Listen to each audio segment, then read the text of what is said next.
Bom, vamos trazer no a nossa vibração, a nossa, a nossa energia para o nosso encontro dessa noite. Nós somos o Grupo Sim, Espiritista em Michigan, nos reunimos agora através da internet, por causa da Covid. As nossas reuniões pessoais foram suspensas, mas nós trazemos aqui algum tipo de discussão para que a gente possa apresentar para as pessoas que não estão podendo participar. Então, vamos elevando os nossos pensamentos junto aos nossos benfeitores espirituais, os nossos anjos guardiões, pedindo que eles nos ajudem também na nossa elevação espiritual junto aos protetores da casa, os coordenadores desse serviço, e todos nós juntos, vamos mentalizando a ideia do nosso Mestre, Jesus, né? Ele que tem por ser nosso guia e modelo. Nós seguimos as suas direções, as suas diretrizes de caridade. A ideia, então, é que essa palestra possa ajudar a todos os que assistirem agora ou no outro momento. Pedimos que essas energias que nós aqui, através da nossa vontade, possam estar no conteúdo da palestra, que vai ser proferida pelo nosso amigo Ivo Dantas, que ele seja bastante abençoado, que as suas palavras, que as suas informações nos encham de energia, essa energia seja salutar para a nossa evolução, para que nós nos tornemos melhores e tornamos melhor as pessoas que estão ao nosso redor. E assim transformemos o nosso mundo em um mundo melhor. Que nós possamos ficar na paz do nosso Mestre Jesus e com a bênção do nosso Pai. Então, o palestrante de hoje, como eu falei, vai ser o Ivo Dantas. Ele vai falar sobre o princípio inteligente das partículas, o princípio inteligente das partículas subatômicas aos corpos celestes. Então, Ivo, você pode começar. Boa noite, pessoal. Como sempre, é uma satisfação estar aqui junto com vocês. E esse tema é, para mim, bastante especial e interessante, porque essa ideia é uma coisa que se fundamentou na minha cabeça lá pelos anos 80, quando eu estava em engenharia, né? E aprendi um pouco de física quântica na época, que ainda não era tão difundida e não tão explorada quanto hoje. Eu também li nessa época o livro do Stephen Hawking, Uma Breve História do Tempo, e esse livro, como ele relata a história da criação do universo, essas duas coisas, a física quântica e a criação do universo, para mim, se encaixaram de uma maneira, né, que fez muito sentido, onde o microcosmo e o macrocosmo estão interrelacionados e organizados de uma maneira onde processos e objetivos são bem definidos. E é sobre exatamente isso que a gente vai falar na nossa palestra de hoje. A literatura espírita, ela fala bastante amplamente sobre o que é o princípio inteligente. Citando o Livro dos Espíritos, na sua questão 23, Kardec pergunta: o que é o espírito? O que é o espírito? E o Espírito da Verdade responde: é o princípio inteligente do universo. A minha intenção nessa palestra de hoje, nesse encontro, é, portanto, mostrar como tudo mais na natureza, além do espírito, são representações do princípio inteligente. E levar vocês numa viagem que vai se iniciar no macrocosmo, né, no universo, nas estrelas, e a gente vai descer até o microcosmo das partículas subatômicas e depois retornar, né, fechando assim esse ciclo que se perdura indefinidamente. Ao nível do universo, né, a nossa galáxia, que é conhecida como a Via Láctea, ela contém aproximadamente 100 bilhões de planetas. E o universo, que, como nós conseguimos observá-lo, contém em torno de entre 100 e 200 bilhões de galáxias. Isso nos dá uma ideia de quantos planetas e quantos corpos celestes existem no universo, né? O nosso universo ele tem aproximadamente 13 1,8 bilhões de anos. E o nosso planeta Terra tem aproximadamente 4,5 bilhões de anos, ou seja, quase mais ou menos a metade da idade do nosso universo. Há 3,5 bilhões de anos atrás, ou seja, mais ou menos 2/3 da existência do nosso planeta, desenvolveu-se a vida no planeta Terra. E agora a gente vai começar a nossa caminhada junto ao no sentido do microcosmo, né? Vamos falar das espécies que existem no planeta Terra, mais particularmente o Homo habilis, que foi o precursor do nosso gênero Homo. O Homo habilis surgiu há 2,8 milhões de anos atrás. Ou seja, não muito tempo após o surgimento da vida. E o Homo sapiens, né, que é o gênero ao qual estamos incluídos hoje, tem apenas 1,9 milhões de anos. Ou seja, houve um período de desenvolvimento entre o Homo habilis e o Homo sapiens de 1,9 milhões de anos. E nesse período, o elemento mais característico foi o desenvolvimento do cérebro do ser humano, né? Ele dobrou de tamanho. E por que isso aconteceu? A gente vai ver depois que essa evolução foi necessária para alojar a capacidade evolutiva do princípio inteligente, né, que utiliza da manipulação genética para formar os diversos tipos de tecidos e órgãos do corpo humano. A ação do princípio inteligente está presente em toda a natureza. A gente pode ver isso no reino mineral, através da formação dos cristais, né, que é uma coisa assim que denota um princípio inteligente, né? Da fotossíntese das plantas, que é o processo primordial para a vida do reino vegetal, e também, tão quanto a nossa, porque nós se utilizamos do oxigênio, que é produzido na fotossíntese, e o princípio inteligente também está presente no movimento harmonioso dos corpos celestes, né, no universo. Agora a gente vai começar, vai descer mais um pouquinho e vamos começar a discutir as partículas subatômicas. O primeiro modelo que foi identificado, né, como que a gente ia precisar para sendo de partículas subatômicas foi identificado por John Dalton no seu livro A New System of Chemical Philosophy. E isso aconteceu em 1808. Né? Nesse modelo, ele descreve que toda a matéria é formada por partículas invisíveis e elas são conhecidas como átomos. Um modelo que perdurou aproximadamente 105 anos, até que Niels Bohr, em 1913, desenvolveu ou apresentou um modelo que é bem mais conhecido por nós, onde o átomo é composto de prótons, elétrons e nêutrons, né? Que hoje conhecemos como, ou são denominados por hadrons, né? Apareceu mais um nome com o desenvolvimento da física quântica. Nos últimos 50 anos, essa física quântica, que hoje é tão comentada e está presente em todas as discussões, né, que a gente observa, ela descobre que o elemento de Bohr não era tão simples como ele imaginava, e sim que haviam outras partículas elementares que são conhecidas como férmions fundamentais e bósons fundamentais.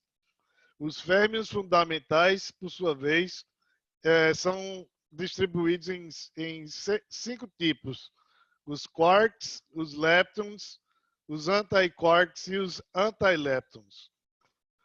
Esses férmions fundamentais, eles são responsáveis pela combinação ou através da combinação dele é que se formam os elementos fundamentais que se conheciam previamente, como os elétrons, os prótons e os nêutrons.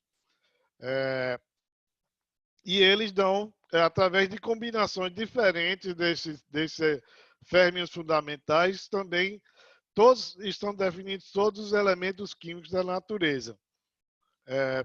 O outro tipo de elementos fundamentais que foram descobertos através do conhecimento da física quântica são os bósons fundamentais, que são divididos em 5 tipos também.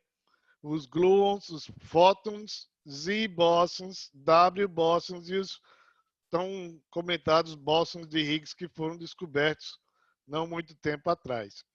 Existe um outro tipo de bóson que eu não comentei, que ainda está em estudos, né? E, portanto, não foi denominado ainda. Mas já existem evidências matemáticas de que ele existe, né? Em função das pesquisas que foram feitas nos últimos 15 anos. Os bósons são responsáveis pelas interações entre os férmions. Então, quando os férmions se interagem para formar os elementos químicos, os bósons estão presentes e eles são que garantem as conexões, as ligações entre as partículas subatômicas e também as ligações químicas que formam moléculas, né, das mais diversas formas que a gente conhece, né, que estão presentes aí em todos os elementos da natureza. Essas forças fundamentais que os bósons coordenam são as conhecidas forças atômicas fundamentais. A força gravitacional, a força eletromagnética, a força atômica forte e a força atômica fraca. É importante salientar que todas as partículas subatômicas elas têm uma natureza probabilística. Ou seja, o comportamento das partículas muda em função da condição em que elas são observadas. Portanto, é de se admitir que logo vão surgir outras partículas através do aprimoramento e do aprofundamento das pesquisas subatômicas. Da física quântica, das teorias que estão se fundamentando através da continuação dessas pesquisas. Agora a gente vai continuar mais um pouquinho pela nossa viagem microscópica, ou microcósmica, com a boa ideia de como os elementos são compostos, né, e como eles se formam. A gente vai analisar agora a matéria orgânica, que compõe todos os organismos vivos do nosso planeta. Eu vou recordar o que nosso amigo, nosso mestre Aristóteles disse quando ele mencionou que o todo é maior que a simples soma das partes. E eu faço referência a isso porque a própria física quântica é uma evidência de que esse postulado de Aristóteles é uma coisa real. E esse conceito se aplica ao nosso corpo, que contém em si não só a matéria, né, orgânica, mas a personalidade e a alma, que é o nosso espírito encarnado. E esses dois elementos eles são as individualizações do princípio inteligente e transcendem todas as dimensões materiais. O médico e pesquisador Décio Liandoli Júnior descreveu em seu livro Da Alma ao Corpo Físico como o corpo humano evoluiu para alojar esses dois elementos que a gente mencionou, a alma e a personalidade, e proporcionar ao espírito a experiência evolutiva, toda vez que nós reencarnamos, nós assumimos uma nova personalidade, né? E nós utilizamos do princípio inteligente para expandir essa personalidade, adquirir novas experiências, sedimentar nossos valores e assim nós estamos fazendo essa evolução evolutiva. Essa evolução que se dá através da expansão da consciência, né, representada pelas personalidades assumidas nos diversos ciclos reencarnatórios. Esse é um processo contínuo, né? A matriz genética do nosso corpo, do corpo humano, difere menos de 1% entre os bilhões de habitantes do planeta Terra. Ou seja, a diferença que existe entre mim e você é mínima, né? E então, como é que a gente pode explicar tantas diferenças que existem, né? Isso nos leva a crer que essa particularidade, né, que existe entre dois seres humanos não está definida nos nossos genes. Essas particularidades são definidas pelo princípio inteligente, segundo o modelo organizador biológico, que foi elaborado e apresentado à humanidade por um ilustre brasileiro pesquisador médico, Hernani Guimarães Andrade. Esse modelo que deve ser apto a implementar um projeto evolutivo específico, ele tem que ser resultado da obra do princípio inteligente, né? Seguindo a mesma linha de pensamento, o biólogo inglês Rupert Sheldrake teorizou a existência de campos mórficos.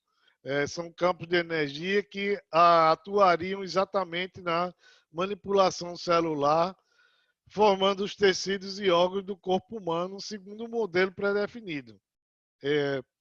O Rupert Sheldrake é um pesquisador inglês, né, britânico, que tem várias publicações a respeito dos campos mórficos e outras tantas, que ele é biólogo, né, e ensina na universidade inglesa. E se vocês tiverem algum interesse, é só procurar pelo nome dele, que vocês vão ter acesso aí às suas publicações. Ele escreveu vários livros. Da mesma forma, o nosso amigo brasileiro Décio Andoli descreve ainda como a fisiologia humana evoluiu através de milhões de anos para nos capacitar a ser verdadeiros seres astrais, porque somos conectados através dos nossos centros de força, dos nossos chakras, aos diversos campos energéticos que se manifestam na natureza. Então, por assim dizer, somos seres astrais, estamos conectados com todo o universo. Esses fenômenos ainda não têm comprovação científica, em virtude do conhecimento limitado que a humanidade ainda tem. Contudo, estão amplamente descritos em estudos teóricos desenvolvidos por milhares de pesquisadores. Não só cientistas, mas pessoas de fé, né, de várias nacionalidades. Esses estudos sugerem que os campos energéticos atuam diretamente no funcionamento dos corpúsculos celulares, dos diversos sistemas do organismo humano, através das glândulas que secretam hormônios que afetam o funcionamento dos órgãos e as nossas emoções e o nosso comportamento. Agora vamos começar a fazer a nossa viagem de retorno, né, ao macrocosmo. Vamos imaginar os nossos planetas, né, os planetas que existem no nosso universo, e os tantos universos que existem nas diversas dimensões que são comprovadas através da matemática, né, e das teorias que estão aí. Vamos retornar ao macrocosmo, como disse, e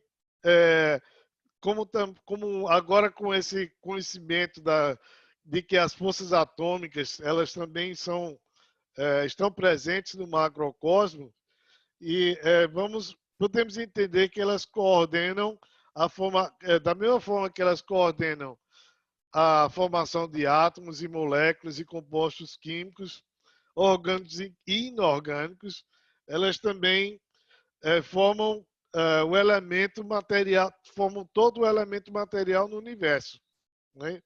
É de se imaginar que existam outros elementos químicos em outros planetas, mas pelo que se conhece até então, todas essas leis que a gente viu, as leis da física e da mecânica, elas se aplicam não só no nosso planeta, mas como também no universo afora. E dentre as 4 forças que a gente mencionou, as 4 forças atômicas fundamentais, 2 estão bem caracterizadas a nível interplanetário. A primeira é a força gravitacional, que foi identificada a partir da lei da gravitação universal em 1666, por Isaac Newton, né? Quando caiu aquela maçã na cabeça dele, ele concluiu que essa força coordena o deslocamento dos corpos celestes no universo através da atração mútua. Essa força também é responsável pela manutenção da vida no nosso planeta. Ela coordena os ciclos das marés, a variação climática, a vegetação, né? E uma série de outras coisas. A teoria da gravitação universal foi refinada, por ter sido elaborada há tanto tempo atrás, ela passou por alguns ajustes, né? E o primeiro deles foi através do grande cientista Albert Einstein, em 1915. E depois, posteriormente, e mais recentemente, em 1934, por o cientista russo Dmitry Blokhtishev, que teorizou que a força gravitacional é protagonizada por partículas elementares, chamadas gravitons.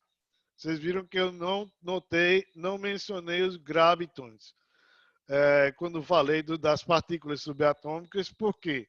Porque, apesar dessa teoria ser comprovada matematicamente, ela ainda não foi a física experimental ainda não conseguiu replicar o efeito que os gravitons têm na propagação da gravitação universal. Não vale muito a pena se estender nesse aspecto, mas se a gente pensar na lei da relatividade de Einstein, elas estão exatamente relacionadas com partículas que promoveriam esse deslocamento, né, de força, né, que a energia gravitacional proporciona aos planetas.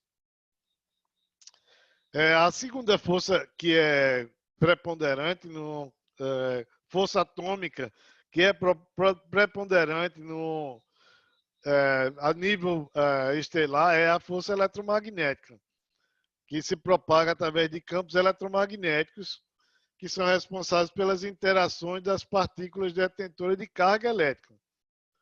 Então, a gente pode pensar, se é só carga elétrica, como é que é eletromagnético? Mas, na realidade, né, o Einstein, quando elaborou também a teoria da relatividade, ele identificou que, através de outros elementos da física, que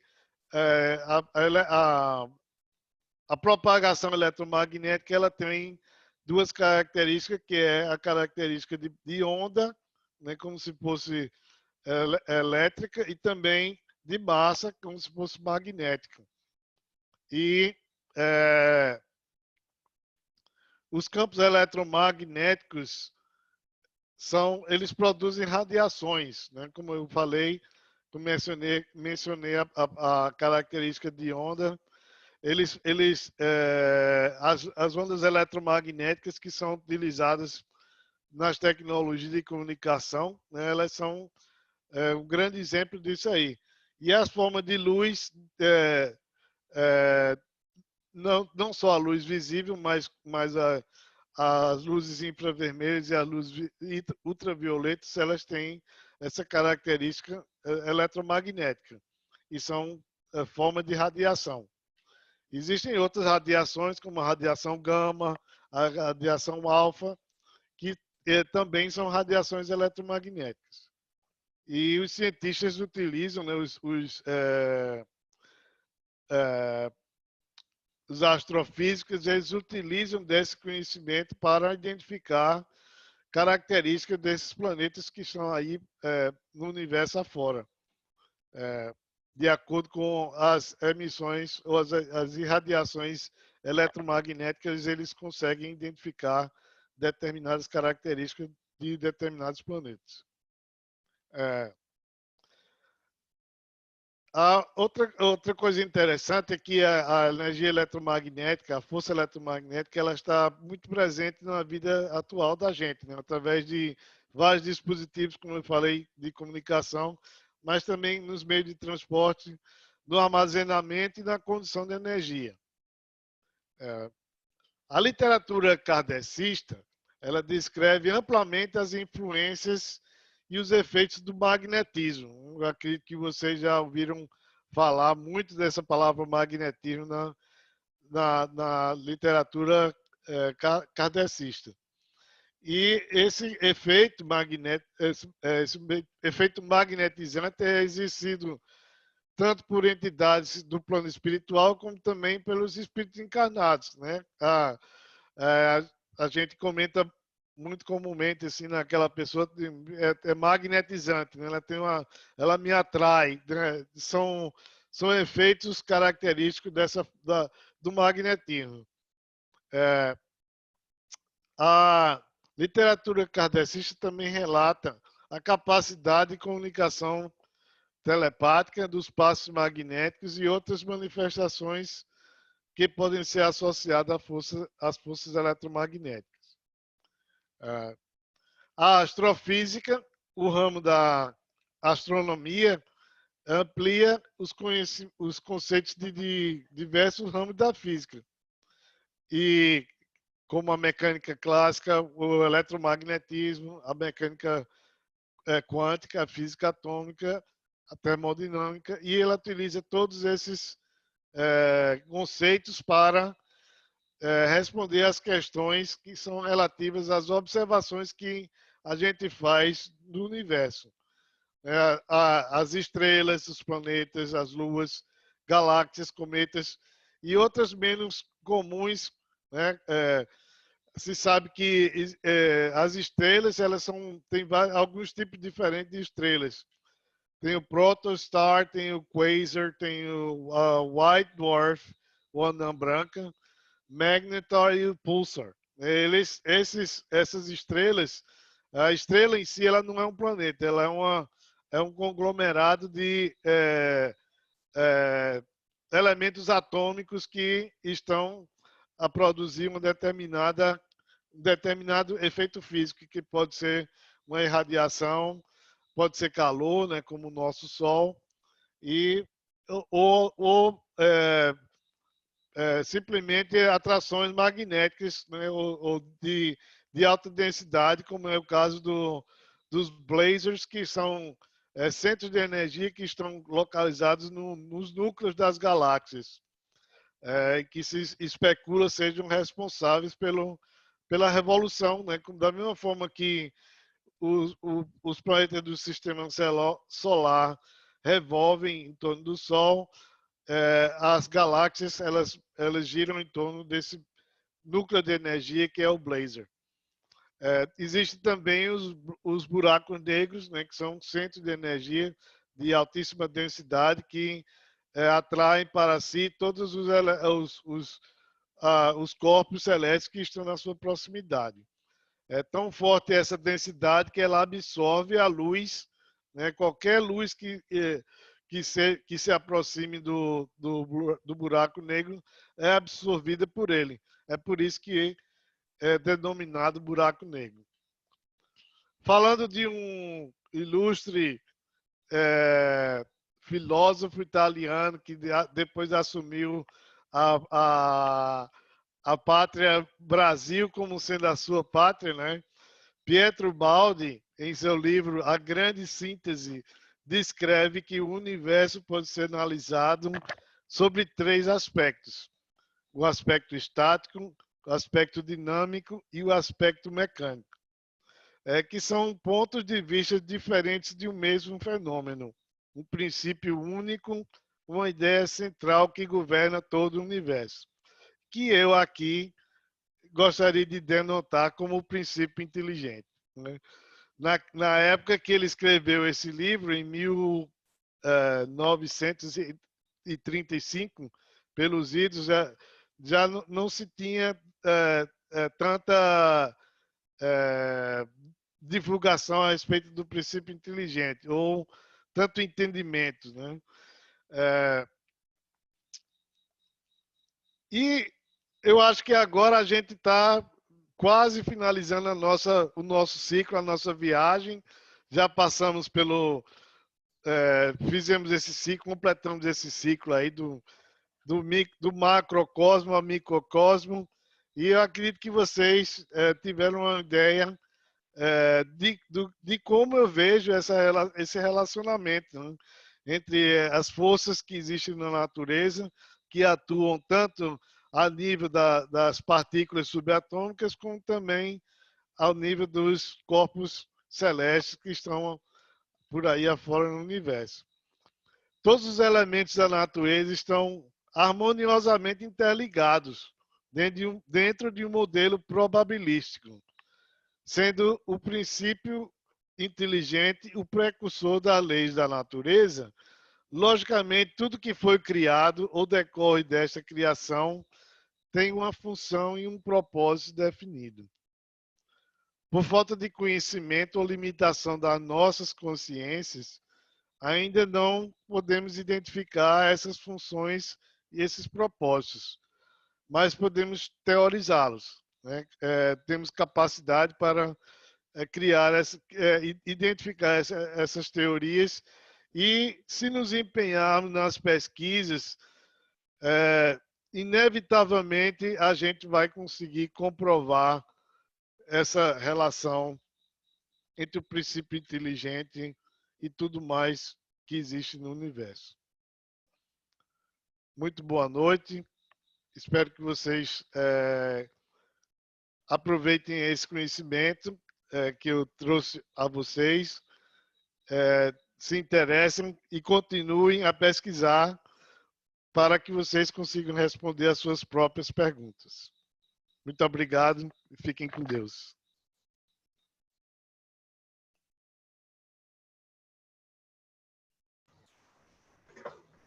Bom, agora alguém pode fazer algum comentário se quiser. A Beth está morrendo de vontade. A Lídia também. Eu tenho comentário. Eu quero dar parabéns para o Ivo. Mas aí eu tenho uma pergunta. Por que o Ivo riu quando ele estava falando do Pietro Baldi? É porque o Pablo é um grande fã do Pietro Baldi. Oh. Parabéns. Eu coloquei, ontem foi um dos livros que eu consultei para fazer esse trabalho, né? A Grande Síntese, e depois eu li um pouco mais a respeito da vida dele, que é extremamente interessante. Eu recomendo, vocês podem... Ele tem um blog sobre ele na internet, né? Se você pesquisar obras completas de Pietro Baldi, você vai ver lá, tem uns 12 livros e é cada um mais interessante do que o outro.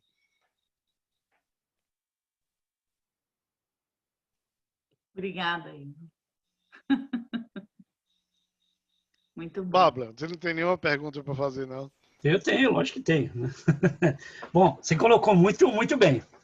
Adorei. O jeito é aquele negócio. A gente que é da área da mecânica aí adora essa engrenagem que é o nosso universo, que tudo se liga, né? As coisinhas mais pequenas com as coisas maiores. E você falou muito do que a menor parte da nossa matéria, né, acontece de uma forma aí meio que randômica, você usou o termo aleatoriamente, justamente por causa da física quântica, né, que ela analisa as possibilidades que pode atuar uma determinada partícula, né, e sejam essas possibilidades quase que infinitas, né, que ela assume, a gente diz que a gente pode afirmar, se baseando na física quântica, que o nosso universo é totalmente aleatório, né? Mas tem essa uniformidade, essa harmonia, a gente olhando pelo que a gente consegue ver, essa beleza. Esse final de semana nós tivemos uma festa na casa da Mari, foi todo mundo longe lá, mas eu acabei levando o telescópio e o tempo estava fechado. Né? Aquele regra número 1 dos caras que olham o céu, primeiro você vê as estrelas, depois você tira o telescópio, né? Porque o meu telescópio é um pouco grande, então ele é meio desconfortável, de pesado, ele é desconfortável de levar. Mas acabei levando e abri um pedacinho só do céu, só um pedacinho assim, um buraquinho só, sem nuvem. E tinham 2 planetas, né? Tava Júpiter e tava Saturno. Então, os 2 deu para ver legal, deu para ver as faixinhas, deu para ver os anéis, tudo. E a gente vê aquela imensidão, que nem você falou, do nosso céu, só um pedacinho, já dava para ver 2 planetas e um monte de estrela no fundo, né? E a gente fala, Deus coloca essa harmonia, né? Tudo. Isso funciona tudo maravilhosamente bem, aleatoriamente. E não pode dizer, então, que apesar da quântica, eu, como parte aí bastante lógico, a gente não poderia aceitar esse aleatoriamente. Tem essa aleatoriedade, ela se combina de uma forma harmônica e lógica, né? Aí a pergunta é o seguinte, como é que é isso aí? E nós, como espíritas, sabemos que isso aqui é só um warm-up para a nossa felicidade eterna, né?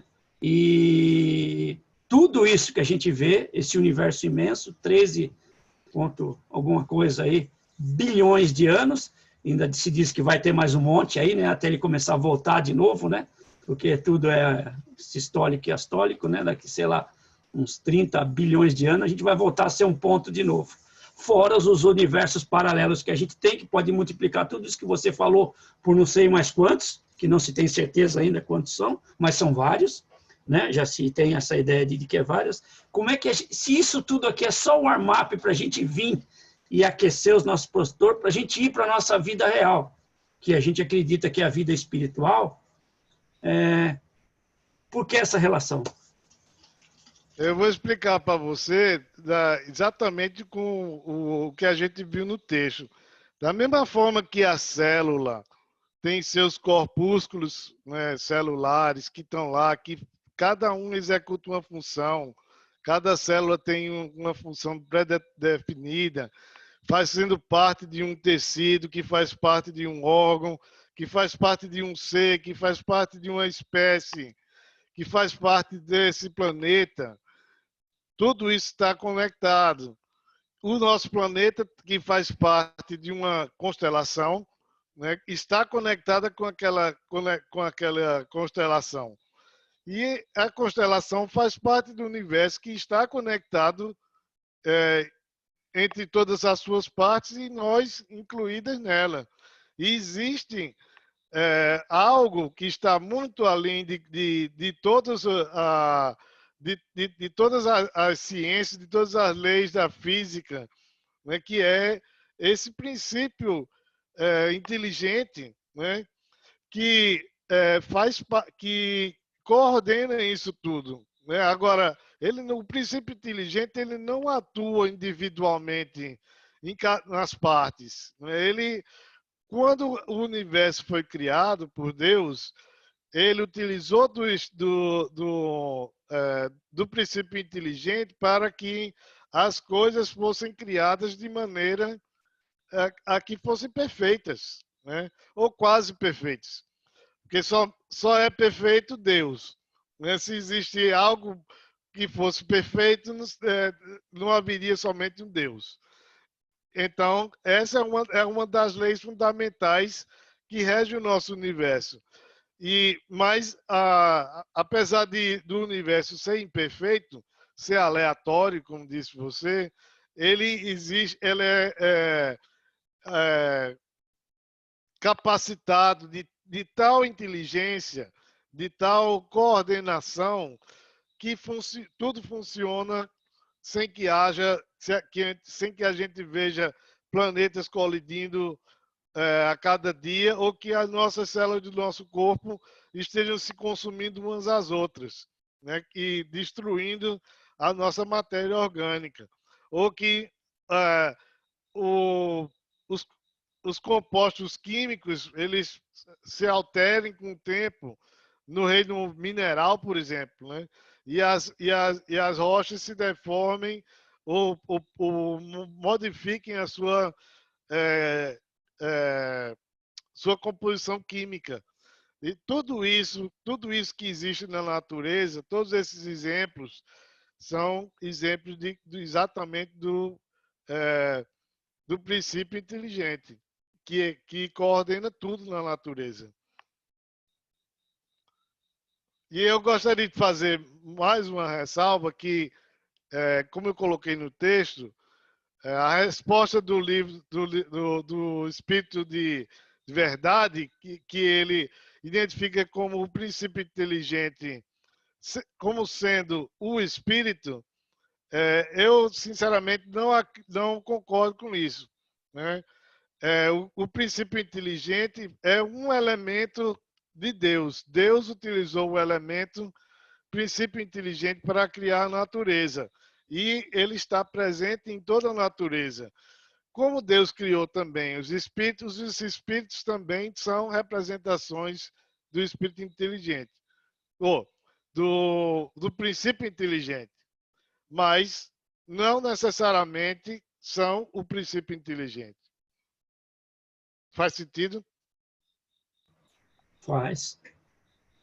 Tem uma apresentação que eu vi, acho que é um conceito indiano ou tibetano, não lembro bem de onde que é, mas eles contam a história de um colar de pérolas.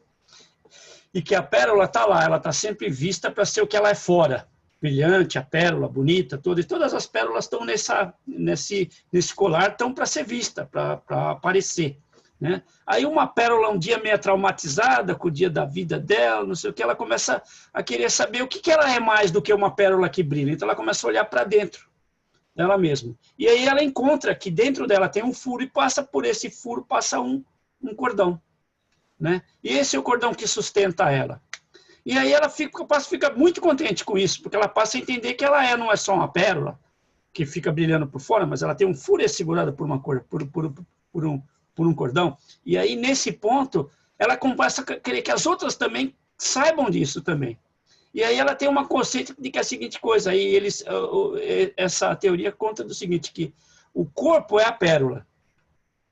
O fio, né, que está dentro da pedra é a alma, que segura a pedra, que anima a pérola.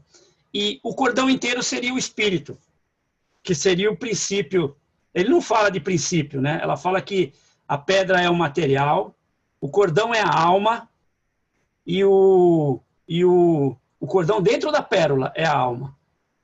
Mas o cordão inteiro é o espírito, que seria o princípio inteligente. Então, o princípio inteligente animaria todo mundo, né? Levando em conta aí. Então, o princípio tem... O conceito tem até uma certa, como é que se diz, conivência com o que o próprio Espiritismo fala e com o que você falou também, né? Agora, o que parece é que a ciência ainda está longe de entender esse princípio inteligente, né? A gente vai aos porquês, e se a gente olhar, que nem nós discutimos a respeito da aleatoriedade da partícula quântica, a gente vai entender que aquilo não é aleatório, né? Não tem nada de aleatório ali. Ela ocupa aquelas milhões de posição, mas ela ocupa a posição que ela tem que ocupar para que todo o resto do universo seja o que o universo é, né? Através aí de uma inteligência, né? Maior do que a gente pode até entender agora por causa da nossa infantilidade espiritual. Mais alguém quer fazer alguma pergunta? A Beth? Bom, então vamos fechando. A Mônica vai fazer a prece final e a gente vai passando a palavra para ela. Muito agradecida pela palestra, pelos ensinamentos, Ivo. Vamos agradecer, então, primeiramente, por ter a oportunidade de poder aprender, de podermos interagir sobre assuntos física, né? Física quântica, e podemos ter a capacidade de evoluir no aprendizado e assim, quem sabe, solucionar as questões que cada um de nós tem em nosso interior. Pensando nisso, eu convido a todos a ficarem numa posição confortável e fazer a prece para darmos como encerrada a reunião de hoje. A prece que eu escolhi para fazer hoje, enquanto nosso palestrante fazia a palestra, foi a prece de São Francisco.